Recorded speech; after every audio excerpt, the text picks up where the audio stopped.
My dear beautiful souls, aligned to this great channel, PMC English channel, which is now giving you the wisdom from Harold Waldwin Percival through his book, Thinking and Destiny. Just to recapitulate, I would like to call attention to our viewers on the experience that Percival has had in the year 1893 and twice during the next 14 years. Percival had the unique experience of being conscious of consciousness, a potent spiritual and noetic enlightenment. He stated, being conscious of consciousness reveals the unknown to the one who has been so conscious. Then it will be the duty of that one to make known what he can of being conscious of consciousness. So, what Percival has experienced and how he has revealed it in the book also makes us understand that the knowledge is not from him, it is derived by him from the astral masters. And that is very obvious when we read the next para, which Percival says in his book. Percival stated that the value of that experience was that it enabled him to know about any subject by a mental process he called real thinking. Because these experiences revealed more than was contained in theosophy, he wanted to write about them and share this knowledge with humanity. And that is how we have been fortunate enough to get this knowledge through his book. In the last episode, we were considering how the feeling and desire are important attributes to judge how we can make progress in our spirituality by proper application of our thinking process. Continuing further about feeling and desire, today we will examine what Percival has stated. In this episode, I am assisted by Poonima, who will be also giving her knowledge about the book and the contents of the book. A consideration of feeling and desire introduces one of the most important and far-reaching subjects put forth in this book. Its significance and value cannot be overestimated. The understanding and use of feeling and desire may mean the turning point in the progress of the individual and of humanity. It can liberate doers from false thinking, false beliefs, false goals by which they have kept themselves in darkness. It disproves a false belief that has long been blindly accepted, a belief that is now so deeply rooted in the thinking of human beings that apparently no one has thought of questioning it. Everybody has been taught to believe that the senses of the body are 5 in number and that feeling is one of the senses. The senses, as stated in this book, are units of nature, elemental beings, conscious as their functions but unintelligent. There are only 4 senses: sight, hearing, taste, and smell. And for each sense, there is a special organ. But there is no special organ for feeling, because feeling, though it feels through the body, is not of the body and not of nature. It is one of the 2 aspects of the doer. Animals also have feeling and desire, but animals are modifications from the human. The same must be said of desire, the other aspect of the doer. Feeling and desire must always be considered together, for they are inseparable. Neither can exist without the other. They are like the two poles of an electric current, the two sides of a coin. Therefore, this book makes the use of the compound term feeling and desire. So, friends, we will make note of some of the points given here by Mr. Percival.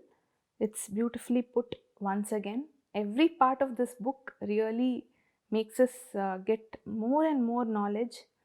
I am really surprised and really happy to get more knowledge from this. So, the points we got from this para are he says as I had told you in the previous episode, here I would like to tell again that senses are only four in number, and feeling and desire is part of the doer. That is the most important point which we should make note of, and they are inseparable, and it is compared to two parts of the coin. See, it's inseparable, and also that there are so many other things like feeling doesn't have a special organ, as there are organs for other senses. Feeling doesn't have, nor does desire. It is part of the doer. So these are some of the points which I got. And animals also have feeling and desire. That's one other point. But animals are modification from the humans.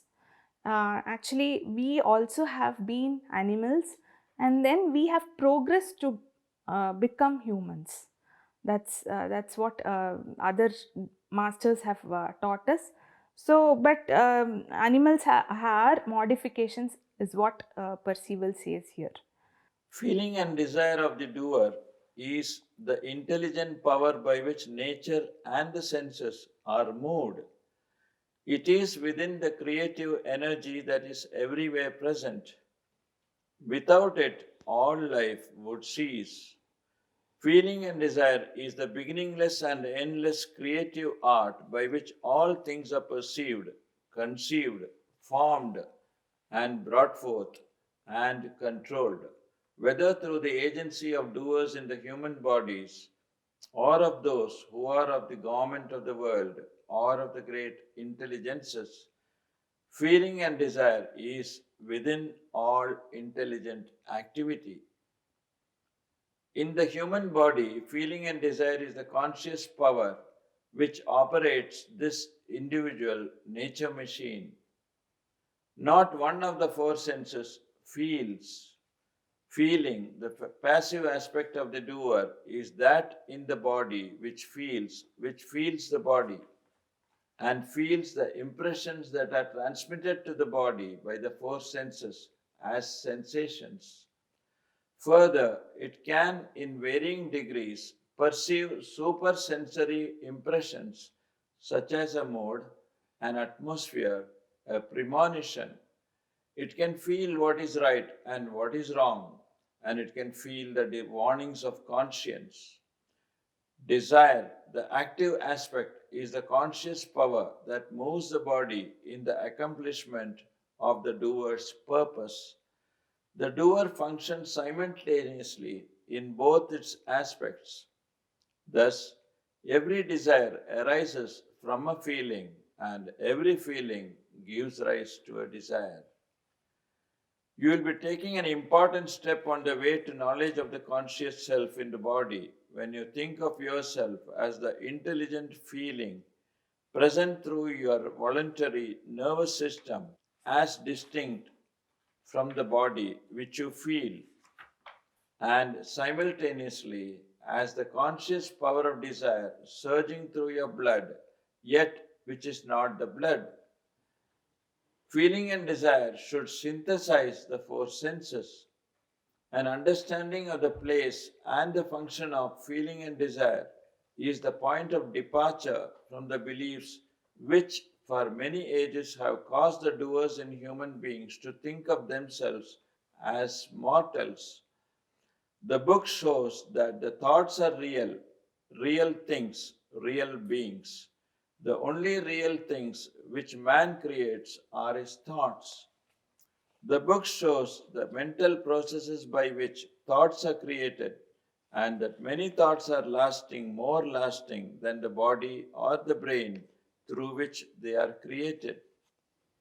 It shows that the thoughts man thinks are the potentials, the blueprints, the designs, the models from which he builds out the tangible material things with which he has changed the face of nature and made what is called his way of living and his civilization.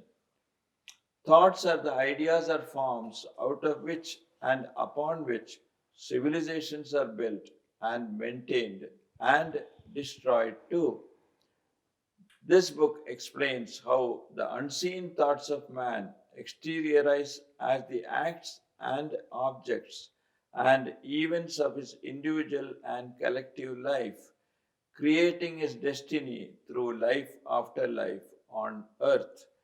But it also shows how man can learn to think without creating thoughts and thus control his destiny. So, Percival has once again reiterated and made us understand that thoughts should be sublime, should be pure, in order to have a better destiny, a greater destiny, which we always look for. A mind does not function independently of the doer. The functioning of each of these three minds is dependent upon the embodied feeling and desire of the doer. The body mind is that which is commonly spoken of as the mind or the intellect. It is the functioning of feeling and desire as the mover of physical nature, as the operator of the machine, of the human body machine, and hence is here called the body mind.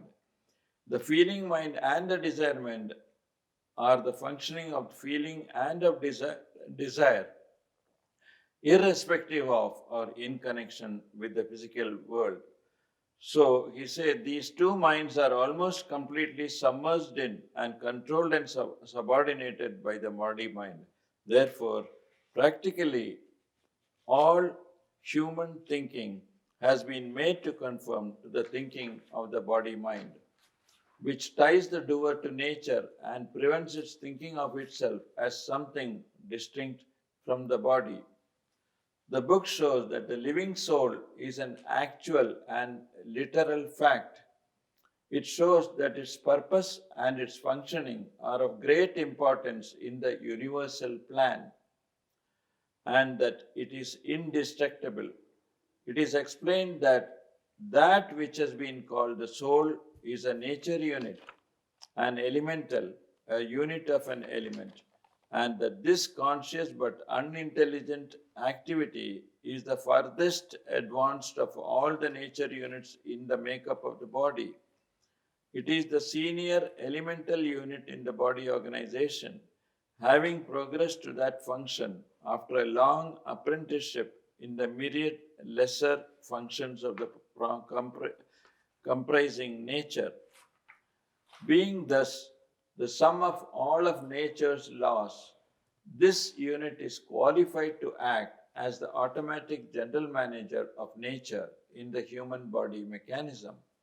As such, it serves the immortal doer through all its re-existences by periodically building a new fleshly body for the doer to come into and maintaining and repairing that body for as long as the destiny of the doer may require, as determined by the doer's thinking.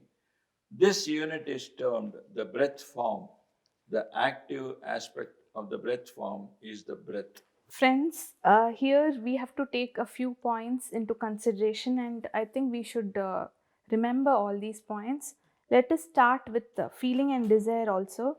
Here he says that feeling and desire of the doer is the intelligent power by which nature and the senses are moved. That is, he says it is within us, it is within the creative energy that is everywhere present. Without it, all life would cease. That is, every part of us or everything that we see or we come in contact with has that part of feeling and desire. Feeling and desire is a beginningless and endless creative art by which all things are perceived, conceived, formed, brought forth and controlled, whether through the agency of doers. That is, he says there is something more to the doers, that is, there is an agency of the doers in human bodies, or of those who are of the government of the world. That is, even in the formation of or the government that is ruling all this or controlling all this, even in that feeling and desire is present. That is what he says here. And of the great intelligences, they also have that part, the feeling and desire. And so the last sentence sums it all, that is, feeling and desire is within all intelligent activity. So intelligent activity meaning, he says that that intelligence, the supreme intelligence, is within all the parts of whatever you are seeing, has that intelligence. And so feeling and desire is present wherever you find life. So there is that energy. So wherever we find energy, whether you in science they say living and non-living, actually it is not at all true. Everything here has energy. So everything is living according to spiritual science. So everything has feeling and desire. That's what we can infer from this. And moving on to the other paragraphs. So feeling and desire should synthesize the four senses. An understanding of the place and function of feeling and desire is the point of departure from the beliefs which for many ages have caused the doers and human beings to think of themselves merely as mortals. This is very important, friends. So what happens is, we have been programmed to think that we are merely physical bodies. So we don't stop when we have a feeling or a desire, we don't stop to think. And he says, when you apply your thinking and when you feel accordingly according to your thinking, then your feeling and desire changes. And that is what he says here. So what happens is, our thinking that we are merely physical body completely changes, and we will get to know our true self, that is, we are the Atmans, or we are that supreme soul, that great eternal energy. So energy, wisdom and knowledge entity. So we will get to know that as we progress on to giving a thought whenever we have a feeling or a desire. And here we can also understand and infer that with this understanding of feeling and desire in the human, so here it is there, like he says that the doer functions simultaneously in both its aspects. So feeling is also there and desire is also there. This every desire arises from a feeling, and every feeling gives rise to a desire. This is how they are inseparable, as I had told you in the previous paragraph. So it is like that, and in the rest of the paragraphs which he has read, we can get more knowledge, and we can make it clear to ourselves that the living soul is an actual and literal fact. So that we have to understand the living soul. Living soul, as in Patriji has made it still clear, made it very clear to us by saying that we are nothing but the energy, consciousness and wisdom entity. So that is nothing but the soul. And it has been, it is also, he says that it is a nature unit, an elemental unit of element, and that this conscious but unintelligent entity is the furthest advanced, it is the most advanced part of ourselves. So that is what he has mentioned here. And he goes on to saying that this unit is qualified to act as the automatic general manager. So here we can take that it is a general manager of ourselves. So basically we have to be aware and conscious to hear what our soul is telling every moment. We have to be conscious of that, and that comes again in the form of a thought only, but we have to be aware to note that it is coming from our energy, consciousness, wisdom part, rather than the mind. So we have to be able to differentiate that and move on. So then what happens is, we'll be in alignment with our conscience. So whatever we do will be absolutely right in terms of spiritual science and in terms of the righteousness that he has also mentioned in previous paragraphs. So, another thing he has mentioned is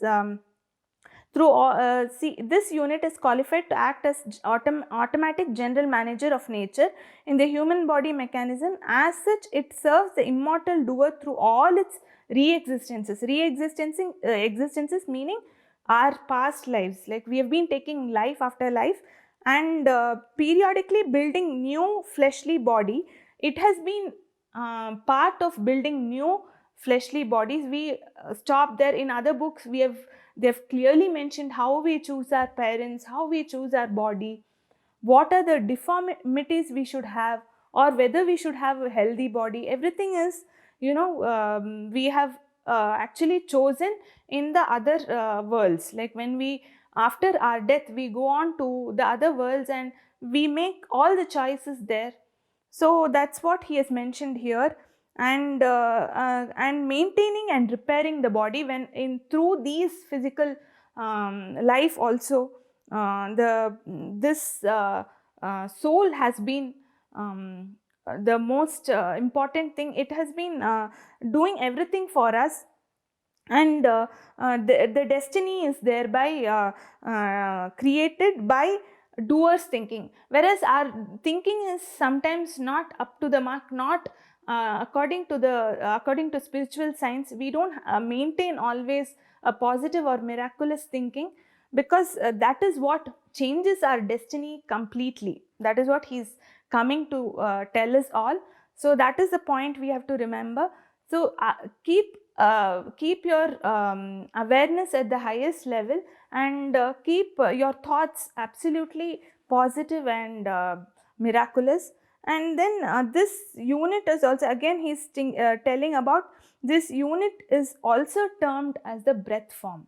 So this unit, meaning the earlier we saw that this is nothing but the soul, but he is also mentioning this as the breath form. So the active aspect of breath form is the breath. So when we breathe, our thought should be in alignment with our breath. Remember friends, because here what happens is, when we have a calm state and our breath is in alignment with our thought, that will be the best possible thought we will have. So he has mentioned all about that. The breath is the life, the spirit of the body. It permeates the entire structure. So such a beautiful meditation we have got, the Anapanasati way of meditation. So that will make us more aware. Even during the other states, waking states, we'll be aware of our breath, and our thoughts will be so much in alignment with the breath form. So that way we can change our destiny. That's what Percival has put here, and he has also given the technical aspect of the breath form, how it works and everything. So beautifully put. So let us remember all these points, whatever I have mentioned to you from these paragraphs. This unit is termed the breath form, and the active aspect of the breath form is the breath. The breath is the life, the spirit of the body. It permeates the entire structure. The other aspect of the breath form, the passive aspect, is the form or model, the pattern, the mold according to which the physical structure is built out into visible, tangible existence by the action of the breath.